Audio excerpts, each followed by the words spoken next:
Well, it's been a long time since I have been that happy or satisfied with actual on-field production from the Carolina Panthers in a long time. When I think back of the recent history, there was the Cam Newton when he came back really quickly and faded off. Obviously, maybe Andy Dalton's first game recently, but I think this game was different just because of who it was at quarterback. I went to the Kansas City game versus the Panthers. First of all, a lot of Kansas City fans. Way too many. Way too many. Very sad as a Panthers fan that's kind of the reality, but that seems to be the case. A lot of Kansas City fans that were there at a home game for the Panthers. I'd say a majority of those are probably close to just bandwagons. You live in a city with the worst organization the past few years, playing a city that has one of the best organizations in the past few years. So obviously you could see where a lot of bandwagons come to play, but the Chiefs were 11-point favorites in this game, which I took Carolina plus 11.5, so I definitely got some stuff on that. It was Bryce Young's best game that he's ever played. It was the best game he's ever played. So many great drives that actually led to points. A lot of great throws, either in tight windows across the middle of the field, or knowing when to throw it away when there's nothing there, or if he does see a window he can hit, just dropping it in perfectly on play action passes, which he did multiple times. There were just so many good plays. 0 turnovers as well. Didn't have a single turnover. Just so many good plays that he did. Only 3 teams have scored 25 points on Kansas City's defense this year. The Bengals and Joe Burrow, the Bills and Josh Allen, and Bryce Young and the Panthers. The issue was just the red zone. We had 2 touchdowns on 6 red zone attempts. One, we were kind of forced in after Kansas City had a penalty and we got to the 1-yard line. So one of them we just kind of got given to us, so we didn't even fully earn it, to be honest. I would say the play calling all around it was good. But in the red zone, I think they need to address that more. Obviously, that's on everybody, but I think the play caller is a big part in that, because you got to have plays that the QB knows when the field shrinks that, hey, this is what I'm going to do. And there was one play that Bryce Young could have had a touchdown on. He just missed Chuba Hubbard out of the backfield for a walk-in touchdown, which was unfortunate. But still just a great game that he played. David Moore was his leading receiver. Basically, they used Adam Thielen and Leggett well in their roles. Jatavion Sanders has been emerging and will overperform his draft position for sure, and was honestly the best receiver he had on the field. But he had an unfortunate injury right at the goal line, or before getting into the goal line. He got mixed up with 2 defenders and fell on his neck, and it was really bad, so hopefully he's okay. The Chiefs blitzed on a season-high 40% of Carolina's dropbacks, and Bryce Young completed 11 of his 14 passes for 123 yards and a touchdown on those blitzed dropbacks, including a season-high 9.6 yards per attempt. So that's the biggest thing for me. When they blitzed, he didn't just freak out. He was able to make plays. Now, I wasn't expecting a win at all. Go look at our starting defenders. When they announced them when they were coming out of the field, it was not great. But they are hurt. Derek Brown, Shaq Thomas, Josie Jewell and DJ Wonnum are just coming back.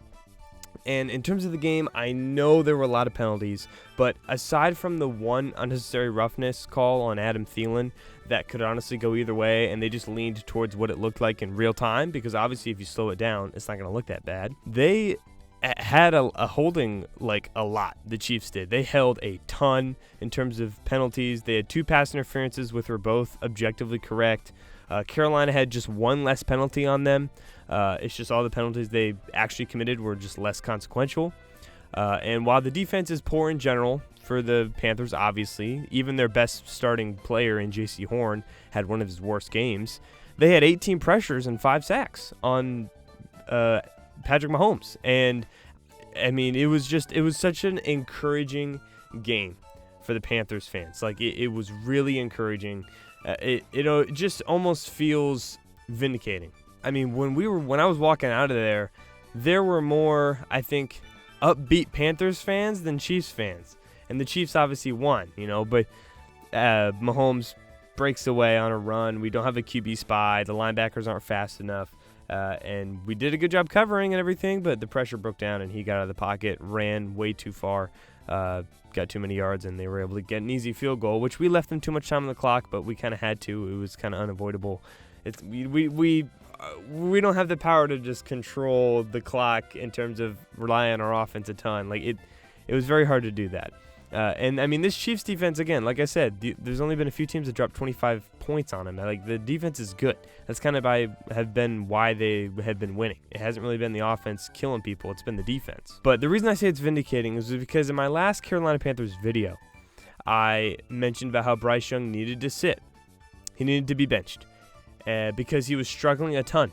And he needed to take a break and just see how Canales wanted the offense to look with a QB in the game.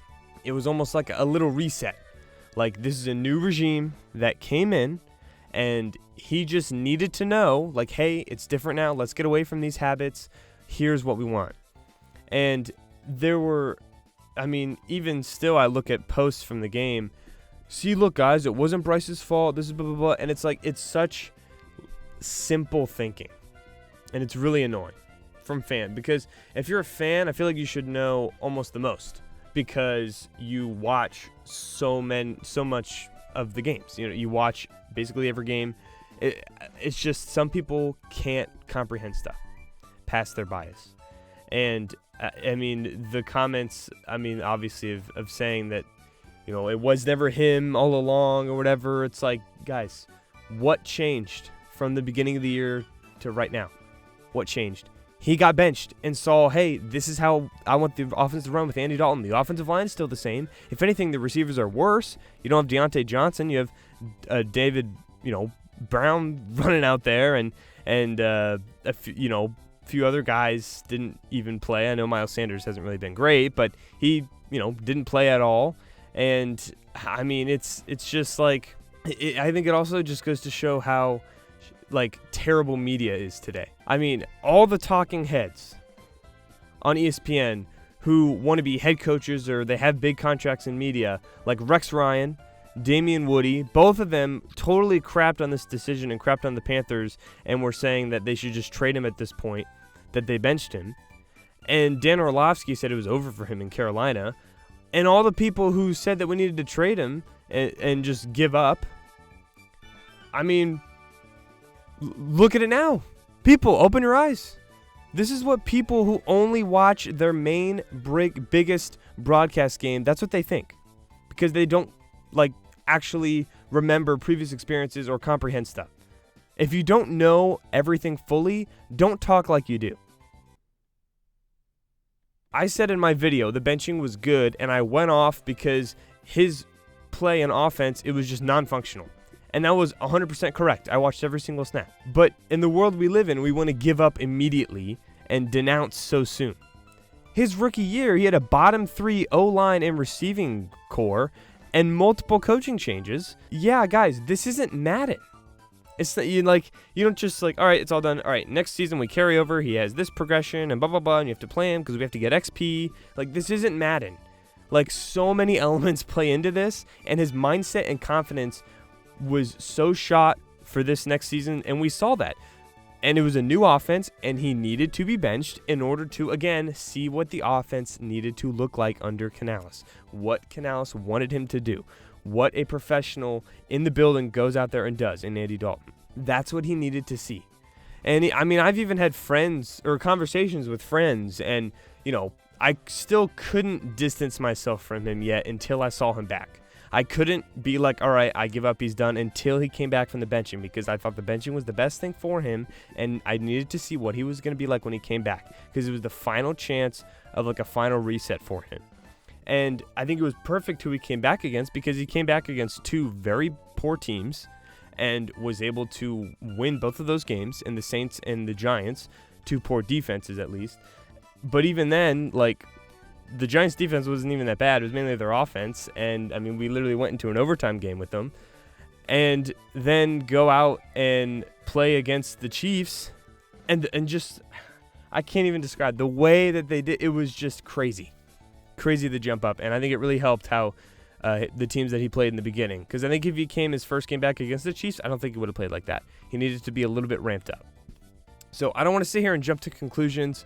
But with it being like versus a top 10 to 7 defense in all metrics in Kansas City, and I think it gives a lot of fans and just people in that building confidence that they can continue with him and see what level he could potentially reach as a quarterback. I'm not sitting here and saying he's going to be the next great QB, but I mean, one where at least you're not doubting if you even want them to be your long-term quarterback, in terms of, yes, like, we have other issues we need.